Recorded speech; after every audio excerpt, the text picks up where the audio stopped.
More than 1,000 drivers look like being stranded for a second night.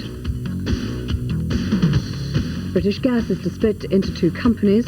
The company's chief executive, Cedric Brown, who is at the centre of the Fat Cats row, is to retire. Shower bride Sarah Cook has returned home to England a month after her wedding to a Turkish waiter. She's denied reports that she's pregnant. And Elizabeth Taylor is getting divorced for the 7th time. She's been married to construction worker Larry Fortensky for 4 years. And finally, motorists had an easier journey home tonight despite the continuing snowfall. For an update, we go live now to our reporter Steve Keeling, who's at Police Motorway Control. Steve. Yes, Bob, and I'm joined by Sergeant Dave Schindler, who's spent all day here. Dave, what kind of day has it been for the police? We've had a very busy day. We've had in excess of 300 calls to the Motorway Control Centre here with regard to weather and traffic problems, and in excess of 100 breakdowns in our area. And how do the West Midlands drivers cope with the weather like we've had today?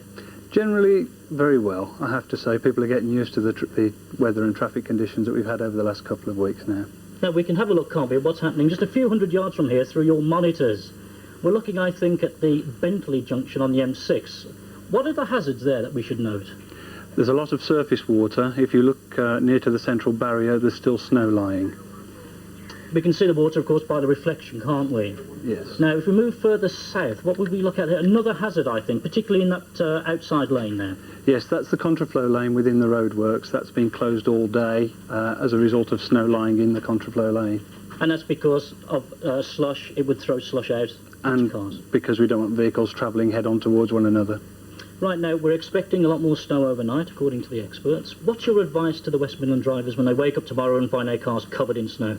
Clear all windows and lights and don't make a journey unless absolutely necessary. Do you think people will be more used to it now, or do you think some people are still complacent about weather like this?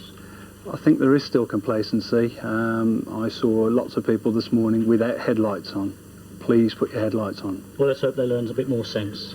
Now, back to the studio.